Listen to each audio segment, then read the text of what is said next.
berbalik dan melanjutkan perjalanan. 还想偷袭？那招那么帅，能不能教教我？ 收网吧。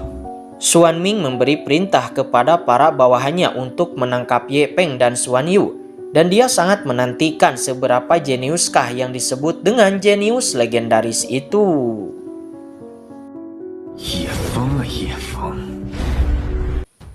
Singkat cerita, Ye Peng telah sampai di gerbang masuk rumah suci, namun sayang gerbang masuk itu memiliki sebuah segel. Dengan sedikit usaha, Ye Peng pun akhirnya berhasil memecahkan segel tersebut, dan hal itu membuat Xuan Yu terkejut. Namun kemudian Ye Peng menampilkan formasi pengurung, dan lalu mengurung Xuan Yu di sana. Ye Peng mengatakan bahwa di dalam sangat berbahaya, oleh karena itu Xuan Yu diam saja di sini. 你留下，等我办完，一起上。 Sementara saat ini di dalam rumah suci, terlihat seorang wanita cantik yang merupakan pemimpin muda dari Paviliun Liyuyun yang bernama Qin Miaoyin. Dia sedang bertarung di sana dengan beberapa penjaga dari rumah suci, sebelum kemudian Ye Peng datang dan langsung meledakkan tempat tersebut.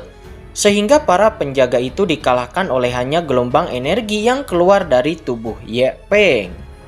Ye Peng mengatakan bahwa dirinya telah mengalahkan orang-orang itu untukmu. Jadi Ye Peng meminta agar Qin Miaoyin membagi harta yang ada di sini dengannya. Namun sayang Ye Peng diabaikan oleh Qin Miaoyin. Sebelum kemudian Qin Miaoyin mengambil sebuah kotak kayu dan lalu pergi dari sana. Ye Peng melihat ke sekeliling dan dia menemukan ada banyak harta karun di sini. Tetapi mengapa wanita sebelumnya hanya mengambil kotak kayu itu? Membuat Ye Peng berpikir apakah di dalam kotak kayu itu adalah obat penawar yang dia cari.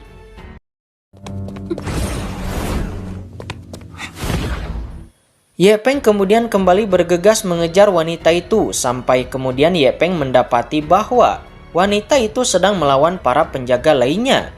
Ye Peng lalu menawarkan bantuan, tetapi dengan syarat bahwa Ye Peng harus melihat isi dari kotak kayu sebelumnya. Namun sayang lagi dan lagi wanita itu hanya mengabaikan Ye Peng. Tetapi akhirnya Ye Peng membantu wanita itu sebelum kemudian Ye Peng pun ingin mengambil kotak kayu itu. Dan terjadilah perebutan di antara mereka berdua.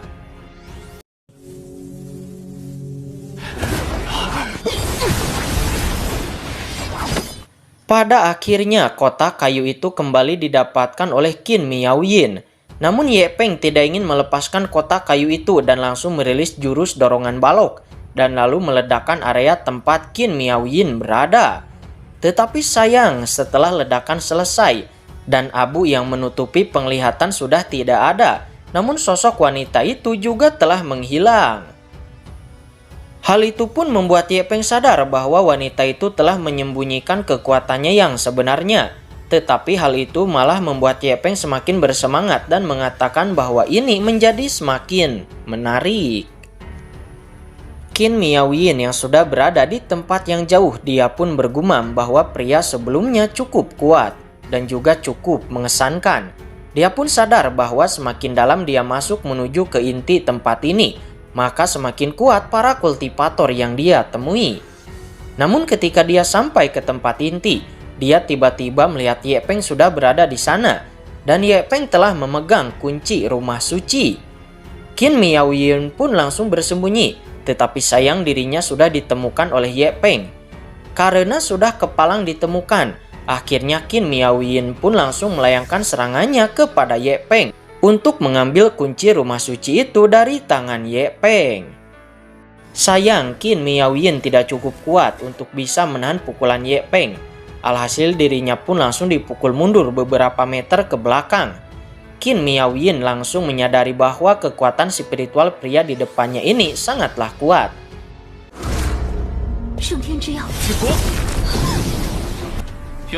Ye Peng mengatakan bahwa awalnya dia berpikir bahwa yang ada di dalam kotak kayu ini itu adalah obat penawar yang dirinya cari. Tetapi ternyata di dalamnya hanyalah sebuah batu giok. Ye Peng pun langsung bertanya kepada Qin Miaoyin, apa fungsi dari giok ini? Qin Miaoyin menjawab bahwa ini tidak ada hubungannya denganmu. Dia lalu meminta Ye Peng agar mengembalikan giok itu kepadanya, dan lalu melayangkan serangannya lagi kepada Ye Peng. 还给我！ Ye Peng mengancam bahwa dia akan menghancurkan giok ini. Alhasil Qin Miaoyin pun langsung menjawab bahwa giok itu adalah kunci untuk mendapatkan harta karun di rumah suci. Namun di saat Ye Peng lengah, Qin Miaoyin dengan kecepatannya dia pun langsung melesat dan mengambil giok itu dari tangan Ye Peng. Ye Peng ingin mengambilnya kembali, tetapi sayang tiba-tiba sosok Qin Miaoyin langsung menghilang dari tempatnya dan muncul lagi beberapa meter di belakang. Ye Peng langsung menyadari bahwa itu adalah kekuatan ruang, yang mana dengan kekuatan ruang, Qin Miaoyin bisa menghilang dari tempatnya dan muncul di tempat lainnya.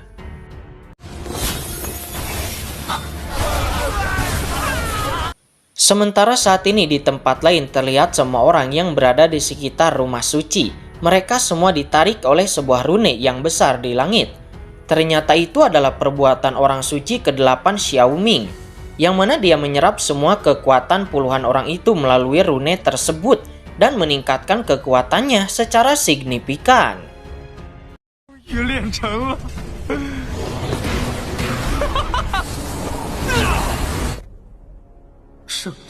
Ye Peng saat ini telah sampai di makam utama istana suci. Ye Peng mencoba membuka kunci rumah suci, tetapi Ye Peng malah menemukan sesuatu.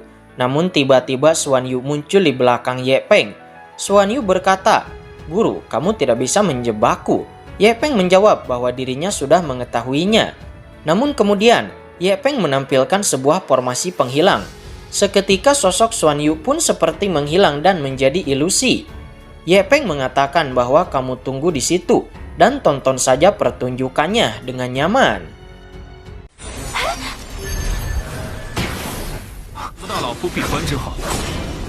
Qin Miaoyin tiba-tiba muncul. Dia lalu melayangkan serangan kepada Ye Peng seraya mengatakan menjauhlah dari makam kuno keluarga Qin. Ye Peng menjawab bahwa dirinya adalah leluhur keluarga Qin, jadi hormatlah kepadanya. Tetapi Qin Miaoyin menganggap itu sebagai omong kosong dan terus menyerang Ye Peng. Ye Peng kembali berkata bahwa generasi keluarga Qin yang dipimpin oleh ayahmu sangat tidak berbakti. Bahkan petanya bocor ke dunia luar.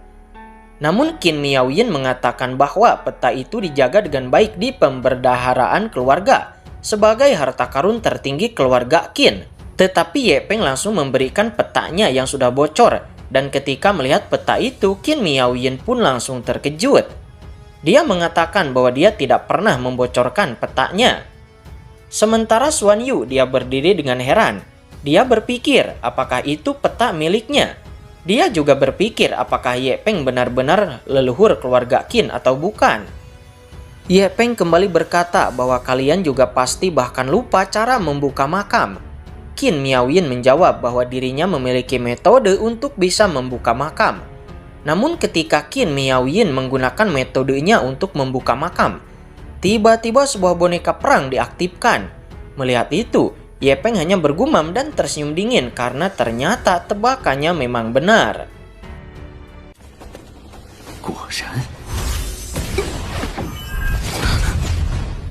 Tiba-tiba boneka itu melayangkan tinju kepada Qin Miaoyin. Seketika di bawah tinju itu, Qin Miaoyin pun dipaksa mundur beberapa langkah ke belakang. Qin Miaoyin langsung merasakan bahwa boneka itu berada di ranah kaisar perang puncak. Qin Miaoyin melayangkan serangan bayangan pedang. Tetapi ketika bayangan pedang itu menyentuh tubuh boneka itu, seketika pedang-pedang itu pun hancur. Boneka itu hampir saja menghantam Qin Miaoyin dengan tinjunya lagi. Namun untungnya Ye Peng menyelamatkan Qin Miaoyin. Ye Peng melayangkan satu pukulan dan lalu menonaktifkan boneka perang tersebut.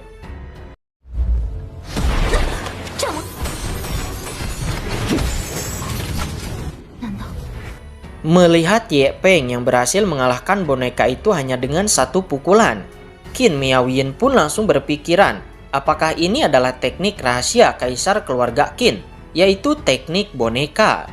Ye Peng lalu membuka istana suci makam keluarga Qin itu. Melihat semua ini, Qin Miaoyin bertanya-tanya, apakah kamu benar-benar adalah leluhurnya? Ye Peng langsung meminta Qin Miaoyin untuk mulai sekarang memanggilnya kakek buyut.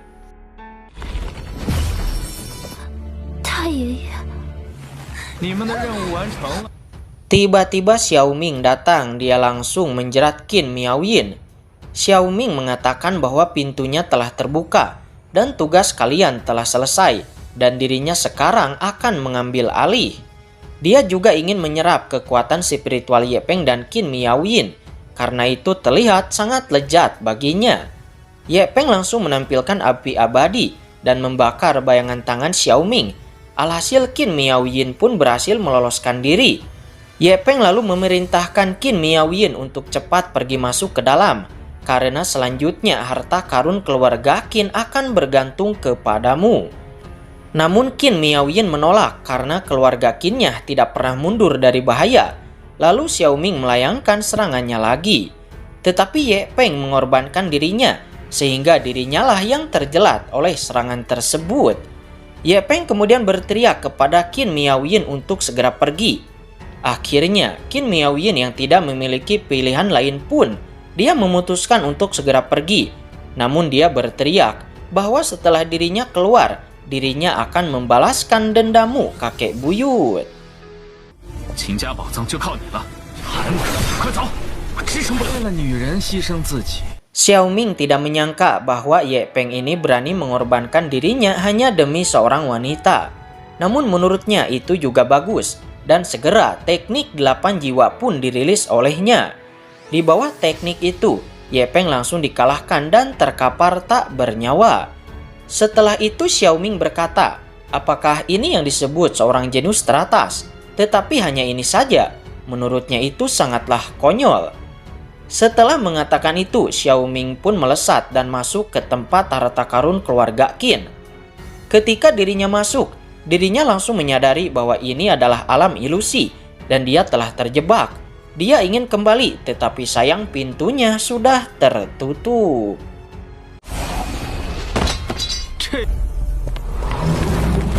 Anda semua akan dibuat terkejut karena ternyata semua yang terjadi sebelumnya adalah formasi ilusi.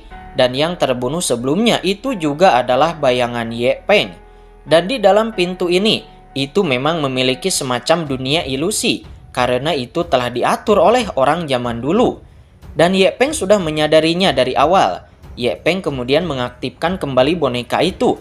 Dan lalu meminta boneka itu untuk memimpin jalan.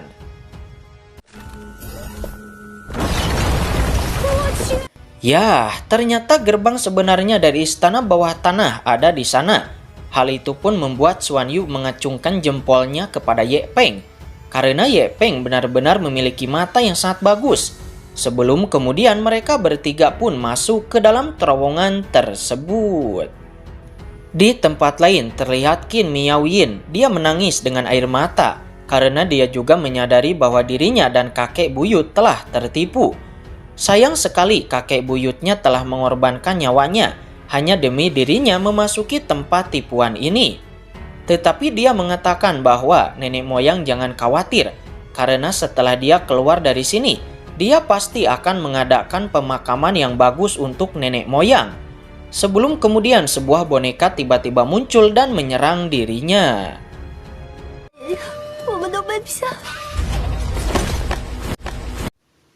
Sementara saat ini di kedalaman istana bawah tanah, terlihat seseorang yang bernama Kaisar Qin. Dia merupakan pemilik rumah suci. Saat ini dirinya sedang mengukir boneka perang. Tapi kemudian dia merasakan seseorang akan datang ke tempatnya. Namun dia sangat senang karena siapapun yang datang dia sudah siap untuk membunuh mereka semua. Sebuah kemungkinan tiba-tiba terlintas di benak Kaisar Qin. Yang mana mungkin saja orang yang datang itu bukanlah orang dari istana Dao 9 surga. Tetapi setelah berpikir lagi bahwa hanyalah sedikit orang yang bisa membuka pintu masuk ke sini dengan kekuatan kosmik selain orang dari istana Dao 9 surga. Alhasil dia pun kembali yakin bahwa orang yang datang itu pastilah orang dari istana Dao 9 surga. Kaisar Qin itu kemudian memerintahkan boneka perangnya untuk naik ke atas dan bersembunyi terlebih dahulu. 给你们全杀了！没错，可是告诉我，当年你 Di sini kita dijelaskan bahwa dahulu kala ketika Kaisar Qin sedang menerobos ke ranah ilahi, tiba-tiba Kaisar Qin mendapat serangan diam-diam dari Istana Sembilan Surga. Hal itulah yang membuat Kaisar Qin memiliki dendam yang sangat dalam terhadap Istana Dao Sembilan Surga. Kemudian boneka perang yang diaktifkan oleh Ye Peng sebelumnya muncul di sana. Sang Kaisar Qin langsung memeriksa boneka itu dan lalu mendapati bahwa boneka itu diaktifkan oleh api abadi. Sang Kaisar Qin pun langsung mengerutkan kening dan berpikir. Sebelum kemudian Ye Peng dan Xuan Yu pun juga sampai di sana. 夺走。如此精妙。 Ye Peng mengatakan bahwa teknik pengukiran bonekamu sangat halus. Ye Peng langsung menyadari bahwa orang di depannya ini pastilah adalah seseorang yang legendaris. Namun di saat itu setelah penyelidikan, Xuan Yu mengabarkan kepada Ye Peng bahwa obat penawar Podo tidak ada di tempat ini. Kemudian Kaisar Qin itu meraung seraya menggelegar bahwa semua orang dari Istana Dao Sembilan Surga semuanya harus mati. Mengikuti raungan dari Kaisar Qin, tiba-tiba banyak boneka perang turun dari atas dan lalu mengepung Ye Peng dari segala arah. Seketika Xuan Yu pun merasa bahwa ini benar-benar masalah karena semua boneka ini berada di ranah Kaisar Perang Puncak yang tentunya sangat sulit untuk bisa dihadapi. Kaisar Qin memberi perintah untuk membunuh Ye Peng.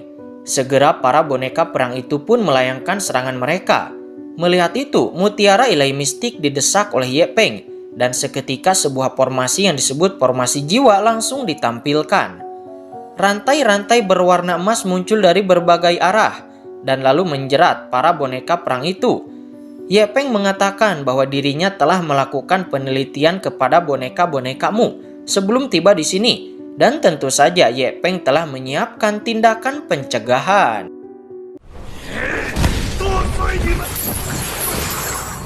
Melihat Ye Peng menampilkan sebuah formasi, Kaisar Qin cukup terkejut. Walaupun begitu, dirinya masih sangat tenang dan segera jurus 1000 benang sutra pun dirilis olehnya. Benang-benang sutra itu sepertinya sangatlah tajam dan berhasil memotong rantai emas itu menjadi hancur berkeping-keping. Kaisar Qin mengatakan bahwa dirinya telah mempersiapkan teknik ini selama 100 tahun. Dan teknik pamungkas ini khusus dibuat olehnya untuk membunuh semua orang dari Istana Dao Sembilan Surga.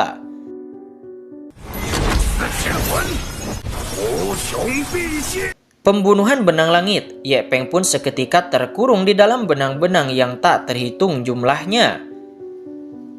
Ye Peng menampilkan jubah berbulu merah yang langsung dikombinasikan dengan api abadi. Kaisar Qin yang melihat itu pun dirinya langsung terjun sendiri untuk memperkuat benang sutra miliknya. Ketika itu Ye Peng juga dapat melihat bahwa itu adalah batu pengunci jiwa. Tidak heran dengan batu pengunci jiwa itu, jiwa Kaisar Qin masih bisa hidup sampai sekarang. Tapi saat ini Kaisar Qin bahkan tidak memberikan sedikit pun bagi Ye Peng untuk bisa bernapas lega. Karena dirinya langsung mempersempit jangkauan dari ruang di dalam belenggu benang sutra miliknya. Segera Ye Peng merasa tercekik karena area di dalam benang sutra itu menjadi semakin menyempit.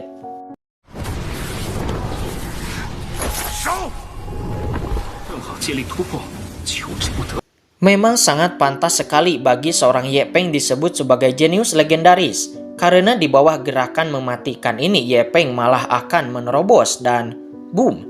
Seketika Ye Peng pun menerobos 2 tingkat secara berturut-turut. Dan itu juga tidak berhenti di situ saja, karena saat ini terobosan Ye Peng masih belum berhenti, dan itu malah terus-menerus meningkat. Tingkat 9, tingkat 10, tingkat 11, sampai pada akhirnya Ye Peng pun mencapai tingkat 12, yang bisa disebut bahwa sekarang Ye Peng telah menyentuh ranah Tongsuan legendaris. Tetapi hal itu juga langsung menarik hukuman guntur surgawi ganda yang langsung menyambar dari atas langit.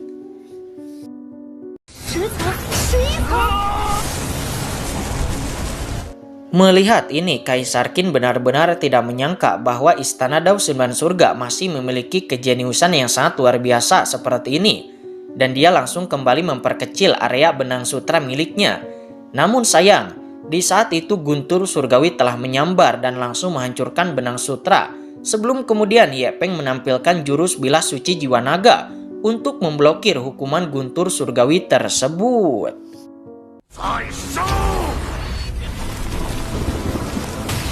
Guntur surgawi dan jiwa naga itu pun bertabrakan, langsung membuat seluruh area di sana bergetar, sampai pada akhirnya guntur surgawi itu berhasil diblokir. Terlihat belenggu surgawi memenuhi tubuh Ye Peng dan menjeratnya. Namun hal baiknya melihat belenggu surgawi itu, Kaisar Qin pun langsung menyadari bahwa Ye Peng bukanlah orang dari istana Dao 9 Surga. Yang mana hal itu pun membuat permusuhan dirinya terhadap Ye Peng seketika menghilang. Tetapi Kaisar Qin harus mengakui bahwa Ye Peng ini jauh lebih jenius daripada yang dia kira. Karena bahkan belenggu surgawi itu lebih tebal daripada belenggu surgawi miliknya waktu dulu. Tetapi Kaisar Qin kembali bertanya-tanya karena Ye Peng bukanlah orang dari istana Dao 9 Surga. Lalu apa tujuan anak ini datang ke tempatnya? Ye Peng menjawab bahwa dia datang ke sini untuk mencari obat penawar korosi Pokdo. Mendengar korosi Pokdo, Kaisar Qin pun langsung berpikir dan lalu mengingat bahwa korosi Pokdo itu tidak ada penawarnya. Mendengar itu Ye Peng langsung bertanya dan dirinya ingin memastikan apakah benar-benar tidak ada penawar untuk korosi Pokdo. Kaisar Qin pun mengiyakannya dan hal itu pun membuat Ye Peng kehilangan harapannya dan lalu berbalik untuk pergi. 小师傅， 如果也是术法， Di saat itu Ye Peng tiba-tiba terpikirkan karena Kaisar Qin ini memiliki teknik jiwa yang cukup hebat. Dan jika Ye Peng dapat menggunakan teknik jiwa Kaisar Qin untuk memulihkan kekuatan jiwa Putri Taixu dan lalu memasukkannya ke dalam batu pengunci jiwa, maka hal itu dapat membuat Putri Taixu bisa hidup untuk sementara waktu. Memikirkan hal ini, Ye Peng pun langsung mendatangi Kaisar Qin dan menawarkan bahwa dirinya dapat membantu Kaisar Qin untuk membunuh orang-orang dari istana Dao 9 Surga. Tetapi dengan syarat Kaisar Qin harus mengajari Ye Peng teknik pengukiran jiwa. 杀9天道宫的人，没想到被你擒获。 Sementara saat ini di tempat lain terlihat Xiao Ming terus-menerus bertarung melawan boneka perang. Xiao Ming benar-benar marah dan dia tidak pernah menyangka bahwa dirinya akan terjebak ke dalam tipuan Kaisar Qin. Di saat yang sama, Xiao Ming juga menyadari bahwa sebelumnya Ye Peng pasti sudah mengetahui tipuan ini. Dan juga jika melihat ke belakang dan setelah dipikir-pikir, tidak mungkin dirinya dapat membunuh Ye Peng semudah itu. 还有那小子叶枫。 Sementara saat ini, Qin Miaoyin dia juga nampak masih terus terjerat dalam pertarungan melawan boneka perang. Sebuah ide terlintas di benaknya, yang mana karena keterampilan rahasia boneka ini adalah milik keluarga Qin, maka seharusnya dirinya sebagai pewaris keluarga Qin harusnya juga dapat menggerakkan boneka tersebut. Jurus 1000 benang sutra dirilis oleh dirinya, dan ternyata itu benar-benar efektif, dan dirinya berhasil mengendalikan boneka tersebut. Sampai kemudian sebuah lorong di bawah tanah pun terbuka. 如死切魂，这是 有意思。 Sementara di luar terlihat Bai Wuyo, dia baru sampai di sini. Dia lalu mengambil sebuah potongan tubuh dari boneka perang. Alhasil dirinya pun langsung menyadari bahwa Kaisar Qin memang masih hidup. Kembali kepada Ye Peng, saat ini dia sedang belajar menguasai teknik pengukiran jiwa milik Kaisar Qin. Sampai kemudian Ye Peng pun berhasil menguasai teknik jiwa tersebut. Melihat itu, sang Kaisar Qin pun terkejut karena waktu itu dia belajar menguasai teknik jiwa ini. Dirinya memerlukan waktu kerja keras selama 10 tahun. Sampai pada akhirnya bisa menguasai teknik pengukiran jiwa ilahi ini. Tetapi Ye Peng dia menguasainya hanya dengan waktu 1 jam. Hal itulah yang membuat dirinya sangat terpana. Tetapi kemudian dia kembali terkejut ketika melihat bahwa teknik jiwa yang dipakai oleh Ye Peng sepertinya agak berbeda dari yang diajarkan olehnya kepada Ye Peng. Kemudian dia menemukan bahwa ternyata Ye Peng mengkombinasikannya dengan beberapa formasi yang aneh. Hal itu pun membuat Kaisar Qin harus mengakui bahwa Ye Peng ini benar-benar jenius di atas jenius. 黑将学了10年，这小子居然…… Melihat bahkan boneka yang disempurnakan oleh Ye Peng dapat menembakkan sinar laser dari matanya, sang Kaisar Qin pun kembali terkejut lagi. Kaisar Qin akhirnya memberanikan diri untuk berkata kepada Ye Peng bahwa dirinya ingin mempelajari formasinya. Kaisar Qin pun langsung mengeluarkan batu jiwanya dan meminta bantuan Ye Peng untuk memulihkan jiwanya. Ye Peng bergumam bahwa kekuatan jiwa Kaisar Qin ini telah terkuras habis. Jika Ye Peng membantunya keluar dari sini, mungkin saja Kaisar Qin akan menjadi salah satu pelayannya. Alhasil Ye Peng pun berkata bahwa dirinya bisa saja membantu Kaisar Qin, tetapi itu pastinya akan menghabiskan kekuatan jiwanya. Mendengar itu, Kaisar Qin pun langsung mempertegas bahwa jika Ye Peng bisa membantu dirinya untuk menyembuhkan jiwanya, maka dirinya bersedia menjadi pelayan Ye Peng dan melakukan apapun yang diperintahkan oleh Ye Peng. Mendengar itu, Ye Peng tidak menyia-nyiakan kesempatan ini dan langsung setuju dan lalu bersiap untuk memulihkan jiwa Kaisar Qin. 我给你。我还是再睡一会儿。 Pada akhirnya Ye Peng berhasil memulihkan jiwa Kaisar Qin dan Kaisar Qin juga sangat senang karena dia sekarang telah berhasil memulihkan 30% dari kekuatan puncaknya. Namun kemudian Kaisar Qin merasakan bahwa seseorang akan segera datang. Ternyata pengunjung yang datang itu adalah Qin Miaoyin. Setelah terjatuh, Qin Miaoyin merasa pusing. Dia bertanya-tanya di mana dirinya. Sebelum kemudian dia melihat sosok Ye Peng di depannya. Sontak dia langsung memanggil Ye Peng sebagai kakek buyut. Dia pun langsung berpikir apakah dirinya sudah mati. Qin Miaoyin pun langsung bersujud kepada Ye Peng, lalu meminta maaf karena dirinya belum sempat untuk membuat pemakaman bagi kakek buyut. Kaisar Qin menghampiri Qin Miaoyin. Dia langsung menyadari bahwa Qin Miaoyin ini memang adalah generasi keluarga Qinnya dan juga telah menguasai teknik 1000 benang sutra. Kemudian Ye Peng langsung memperkenalkan Kaisar Qin kepada Qin Miaoyin, yang mana Kaisar Qin ini adalah nenek moyang yang sebenarnya dari keluarga Qin. Sementara Kaisar Qin dia memperkenalkan Ye Peng sebagai tuannya, dan dia meminta Qin Miaoyin untuk memberi salam kepada Ye Peng. Mendengar semua ini, Qin Miaoyin menjadi bingung dengan siapa sebenarnya yang merupakan leluhurnya. Sebelum kemudian Xuan Yu menjelaskan bahwa dirimu telah ditipu oleh Ye Peng, karena Ye Peng sama sekali bukanlah nenek moyangmu. 这里也有傀儡，主，他爷爷。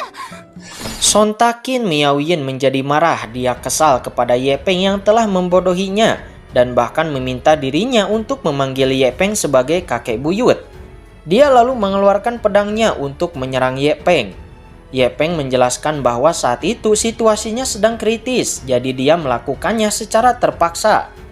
Tetapi kemudian Kaisar Qin menghentikan kemarahan Qin Miaoyin, dan lalu Kaisar Qin meminta Qin Miaoyin untuk bersikap hormat kepada Ye Peng, karena Ye Peng adalah dermawan keluarga Qinnya. 之徒居然让我喊你太爷爷祖，是他骗我。 Tiba-tiba sebuah ledakan terjadi, yang mana ternyata itu adalah ulah dari Xiao Ming. Terlihat Xiao Ming sangat marah dan dia meraung bahwa semua orang yang ada di sini harus mati. Tatapan Xiao Ming langsung tertuju kepada Kaisar Qin. Dia tidak menyangka masih ada boneka lagi di sini. Sebelum kemudian tatapannya tertuju kepada Ye Peng. Dia tertawa karena tebakannya memang benar bahwa Ye Peng masih hidup. 叶枫，你们全都给我死！ Xiao Ming langsung melepaskan serangan ke arah Ye Peng, tetapi kemudian serangan itu langsung diblokir oleh Kaisar Qin. Terjadilah tabrakan kekuatan, namun terlihat kekuatan Kaisar Qin lebih mendominasi dan berhasil membuat Xiao Ming terlempar ke belakang. Xiao Ming langsung paham bahwa boneka ini berbeda dari boneka-boneka lainnya. Kemudian baku hantam antara Kaisar Qin dan Xiao Ming pun kembali berlanjut. 原齐了。 Xiaoming akhirnya mengetahui bahwa boneka ini adalah boneka yang dijadikan inang jiwa Kaisar Qin. Namun Xiaoming masih tidak takut, karena walaupun Kaisar Qin ini kuat, tetapi tetap saja Kaisar Qin ini hanyalah sosok jiwa. Dan dirinya memiliki kekuatan khusus yang bisa langsung menyerang jiwa. Benar saja, serangan Xiaoming pun mampu mengejutkan batu pengunci jiwa Kaisar Qin. Namun kemudian Ye Peng membantu Kaisar Qin, disusul oleh Xuan Yu dan juga Qin Miaoying yang melayangkan serangannya kepada Xiaoming.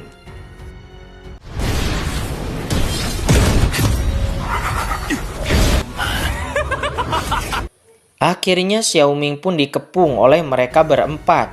Tetapi walaupun begitu, Xiaoming nampak masih tidak gentar. Tapi walaupun dia tidak gentar, Xiaoming bukan orang bodoh. Dia sadar betul bahwa dirinya tidak memiliki jalan keluar lagi. Oleh karena itu dirinya pun mengambil keputusan untuk mati bersama, yang mana kemudian Xiaoming meledakkan dirinya sendiri. Ye Peng tidak menyangka bahwa bahkan Xiaoming menjadi putus asa dan meledakkan dirinya sendiri. Terlihat sosok jiwa dari Xiaoming dia menjerat leher Qin Miaoyin, yang mana dia akan menggunakan Qin Miaoyin untuk menebus jiwanya yang telah hilang dan lalu melesat ke atas ingin pergi dari sini. Tentu saja Ye Peng tidak akan membiarkannya dan lalu melayangkan tebasan pedang jiwa naga untuk mengakhiri Xiaoming. Tetapi sayang, sebuah serangan tiba-tiba muncul dan memblokir serangan Ye Peng, yang mana ternyata itu adalah Bai Wuyou.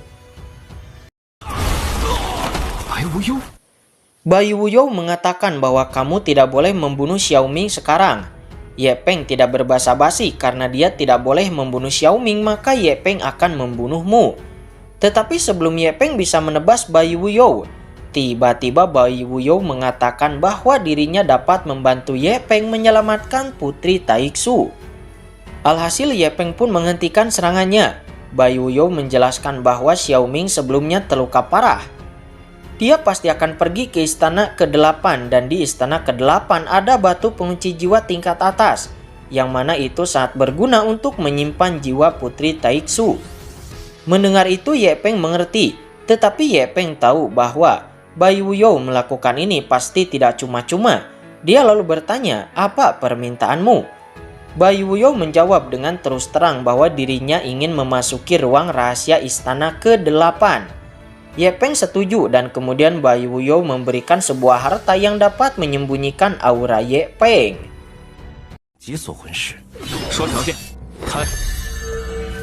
Bai Wuyou kemudian membuka formasi teleportasi untuk mengirim Ye Peng ke sana.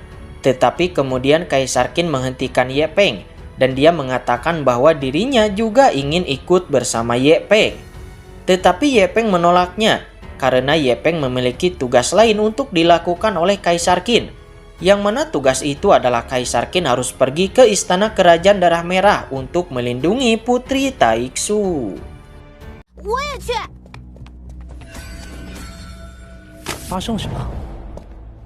Bai Wuyou terlihat bertanya kepada Kaisar Qin, sepertinya dirinya ingin mengetahui sesuatu.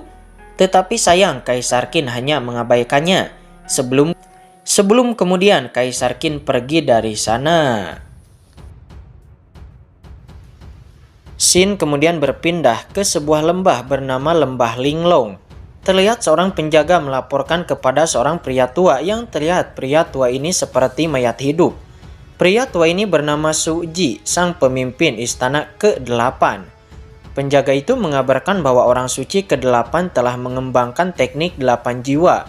Tetapi sayang dia bertemu dengan Ye Peng di istana suci, dan Ye Peng telah memusnahkan 7 dari 8 jiwa orang suci. Mendengar hal itu, Su Ji menyadari sepertinya Ye Peng ini memang lebih jenius dari orang suci ke-8-nya, yang mana dia terpikirkan untuk merekrut Ye Peng dan menjadikannya orang suci yang baru, agar lembah Linglongnya bisa lebih baik daripada panggung Jiuzhen. Su Ji kemudian memerintahkan agar mengirim 2 penjaga untuk membawa Xiaoming kembali, karena sepertinya Xiaoming harus beristirahat. 天才并非吹嘘。 Sementara di tempat lain terlihat saat ini Xiaoming sedang menyerap jiwa banyak orang dari istana delapannya sendiri untuk memulihkan kekuatan jiwanya yang sebelumnya telah hilang. Bahkan seorang penjaga yang memohon akan pergi pun tidak dilepaskan, dan mereka semua juga diserap jiwanya oleh Xiaoming. Xiaoming kemudian akan menyerap jiwa Qin Miaoyin. Seketika hal itu pun membuat Qin Miaoyin kesakitan dan menjerit. Namun di saat-saat terakhir tiba-tiba sebuah pedang melesat dari kejauhan dan menghentikan penyerapan Xiaoming. Ternyata itu adalah Ye Peng. Xiaoming tidak menyangka bahwa Ye Peng ini akan tiba dengan cepat, membuat Xiaoming yakin bahwa pasti ada orang yang telah membantunya. Namun kondisi Xiaoming yang masih terluka, dia pun tidak mungkin untuk bisa bertarung dengan Ye Peng. Alhasil dia pun melemparkan Qin Miaoyin kepada Ye Peng seraya berkata, "Apakah wanita ini yang kamu inginkan? Ambil dan pergi dari sini." 你都这么忠心了，解了你要。 Tetapi tentu saja Ye Peng tidak ingin pergi karena tujuannya bukan hanya untuk menyelamatkan Qin Miaoyin, tetapi Ye Peng memiliki tujuan lain. Sebelum kemudian Ye Peng mengayunkan pedangnya ke arah Xiaoming. Serangan jiwa terus dilayangkan oleh Xiaoming, tetapi semua serangan jiwa itu diblokir oleh Ye Peng. Hal itu pun membuat Xiaoming tidak menyangka bahwa Ye Peng bisa menggunakan teknik yang dapat menyerang dan merusak jiwa. Ye Peng lalu meletakkan Qin Miaoyin di tempat yang aman dan berkata kepada Xiaoming bahwa jika kamu takut mati, maka menyerah saja. Tetapi Xiaoming bukan orang yang rela menyerah begitu saja. Terlebih lagi, dirinya juga masih memiliki jurus andalan. Dan dia kembali merilis jurus bayangan. Dia ingin melihat apakah Ye Peng bisa mengalahkan jurus bayangannya ini atau tidak. Ye Peng mengatakan begitu banyak keterampilan tetapi itu tidak berguna. Ye Peng lalu mengayunkan pedangnya. Dan di setiap satu ayunan pedangnya, satu bayangan pun langsung hancur. Tetapi sayang, kemudian Xiaoming merilis jurus racun yang seketika membungkus Ye Peng di dalamnya.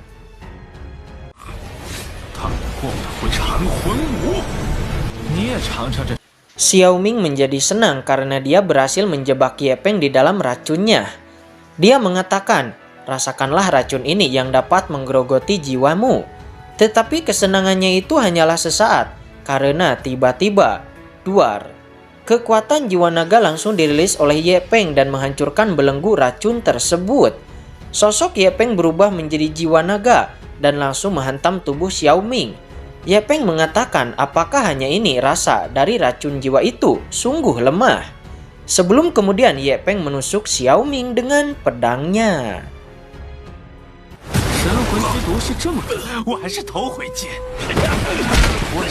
Walaupun sudah dikalahkan, tetapi Xiaoming ini masih sangat sombong. Dia mengatakan bahwa kamu dan Putri Taixu telah diracun, dan juga kamu tidak akan bisa menyelamatkan Putri Taixu. Hal itu pun membuat Ye Peng sangat murka dan meninju wajah Xiaoming terus-menerus. Sampai kemudian Ye Peng menusuk Xiaoming dengan pedangnya. Dan ternyata itu juga hanyalah sosok jiwa, yang mana Xiaoming yang asli telah menghilang dari sana.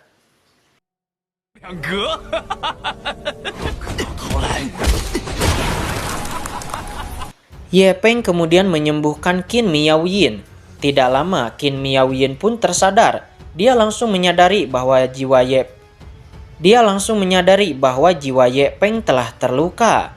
Tetapi Ye Peng mengatakan bahwa dirinya baik-baik saja. Sebelum kemudian Ye Peng bangkit dan akan pergi ke istana ke-8 sesuai tujuan awalnya. Melihat itu, Qin Miaoyin langsung bertanya, "Apakah kamu akan tetap bertarung meskipun kamu terluka?" Ye Peng menjawab bahwa tentu saja dirinya harus bertarung, karena ini demi seseorang yang hanya mempunyai 1 hari untuk hidup. Dan Ye Peng menegaskan bahwa dirinya harus menyelamatkannya.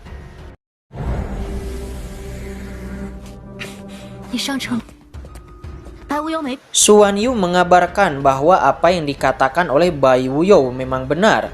Setelah penyelidikannya, Xuan Yu menemukan ada area terlarang di sisi timur istana ke-8.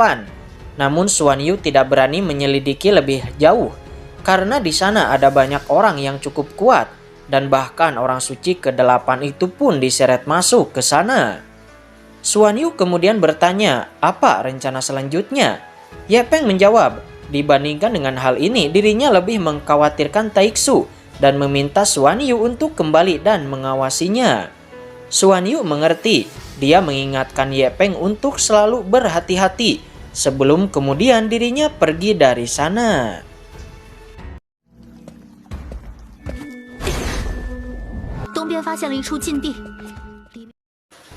Sementara saat ini di lembah Linglong, terlihat Xiao Ming diseret oleh dua penjaga ke hadapan Su Ji. Segera Xiao Ming langsung berlutut di hadapan Su Ji. Xiao Ming mengatakan bahwa dirinya telah berhasil mengembangkan teknik 8 jiwa. Tetapi sayang dirinya harus bertemu dengan Ye Peng dan 7 jiwanya dimusnahkan oleh Ye Peng. Tetapi Xiao Ming masih yakin bahwa dirinya bisa kembali pulih. Namun sebelum dia bisa menyelesaikan kata-katanya, Su Ji mengatakan, Xiao Ming, bahwa kamu sudah lelah, sudah waktunya bagi kamu untuk beristirahat. Hal itu pun membuat Xiao Ming panik dan dia sangat ketakutan. Dia meraung memohon belas kasihan kepada gurunya itu. Tetapi sayang tidak ada ampun. Sebelum kemudian Xiao Ming pun berakhir dengan sangat mengenaskan. Su Ji berkata bahwa kesempatan bukan milik pecundang, tetapi milik pemenang. Sementara saat ini di tempat lain terlihat Putri Taixu kondisinya semakin memburuk saja. Hong Lian di sana juga terlihat menjadi panik dan mengatakan bahwa udara hitam terus keluar dari tubuh Putri Taixu. Sementara Putri Taixu sendiri dia sedang bermimpi buruk ketika ayahnya dibantai dan dibunuh. Mimpi buruk itu pun membuat kondisi sang putri semakin tidak baik-baik saja. Alhasil Hong Lian pun mengeluarkan api abadi yang sebelumnya ditinggalkan oleh Ye Peng untuk menekan udara hitam dingin ini. Tetapi sayang api abadi yang ditinggalkan oleh Ye Peng tidak bisa bertahan lebih lama lagi. Hong Lian yang terus-menerus memaksakannya pun harus merasakan dampak balik dari racun tersebut dan akan dibuat membeku. Untungnya Kaisar Qin datang dengan tepat waktu dan langsung menyelamatkan Hong Lian, seraya mengatakan, biarkan aku yang menanganinya. Segera setelah itu Kaisar Qin mulai mencoba menyembuhkan Putri Taixu.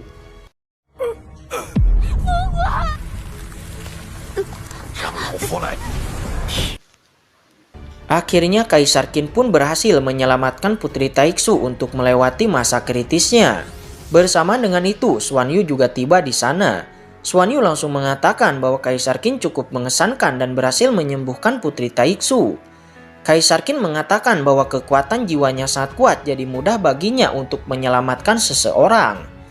Namun Kaisar Qin menjelaskan bahwa racun es pada tubuh Putri Taixu sangat ganas dan dirinya hanya menggunakan kekuatan jiwanya untuk bisa menekan racunnya, dengan catatan bahwa ini hanya akan berlangsung untuk sementara waktu saja.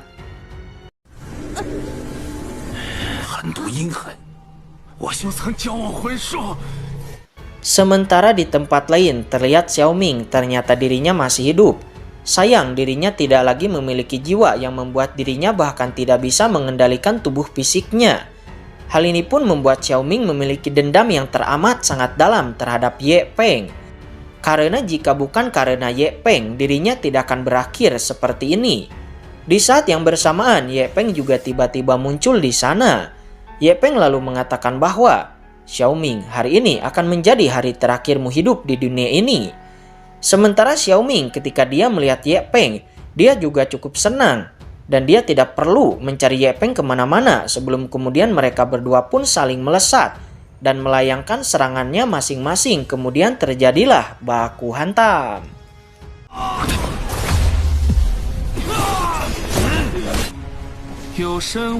Ye Peng mengatakan bahwa kamu hanya tubuh yang bertahan tanpa jiwa. Sepertinya pemimpin istana ke-8 begitu baik kepadamu. Kata-kata Ye Peng itu membuat Xiao Ming menjadi semakin marah. Ekspresinya seketika berubah menjadi lebih menakutkan. Dan dengan semua kemarahan di hatinya, dia kembali melayangkan serangannya kepada Ye Peng.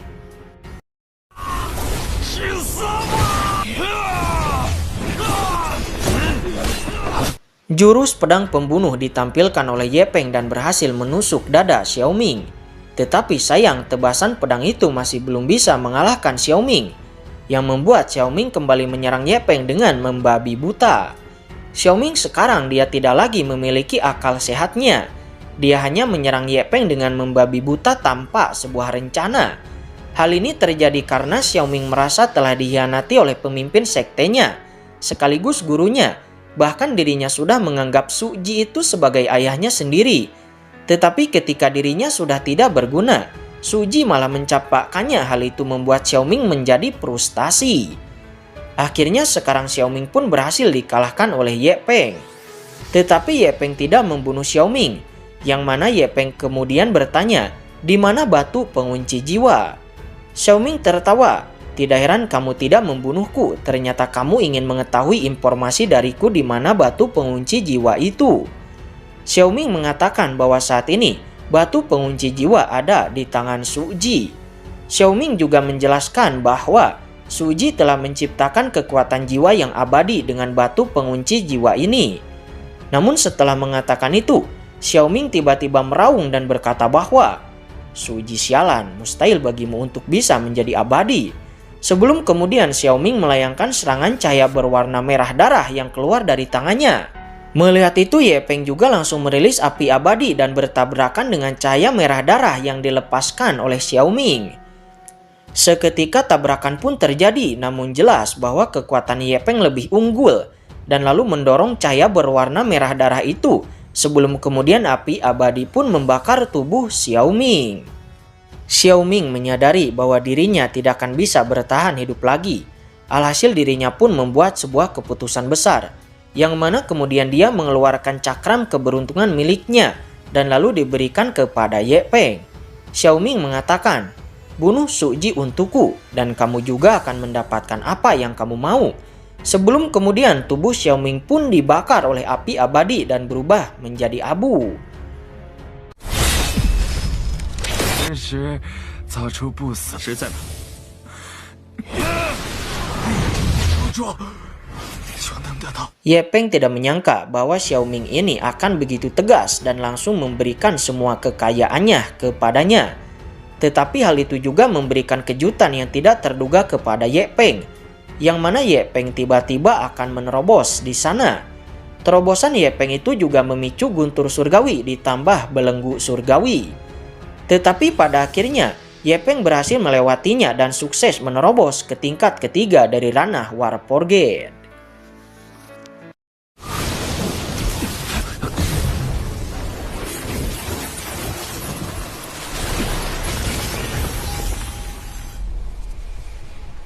Setelah menerobos, Ye Peng dibawa masuk ke dalam lautan spiritualnya, tepatnya di depan pusaran merah kitab suci. Ye Peng kemudian berkata dengan ekstasi, yang mana ternyata Dauki hitam dan Dauki putih masih dapat ditingkatkan menjadi Daoyuan hitam dan juga Daoyuan putih.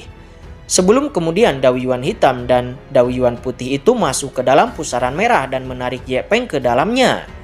Setelah masuk ke dalam pusaran tersebut, Ye Peng tidak menyangka bahwa ternyata ada sebuah ruangan di dalam pusaran ini.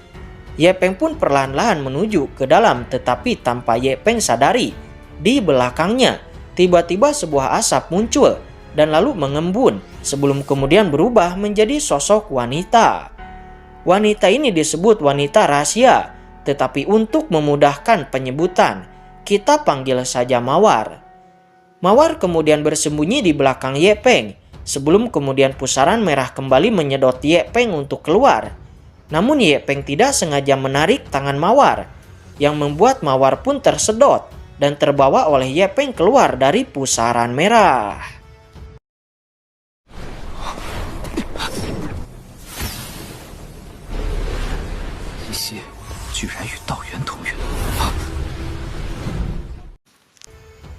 Sementara di tempat lain, terlihat seorang bawahan melapor dan mengabarkan kepada Su Ji bahwa Xiao Ming telah innalillahi.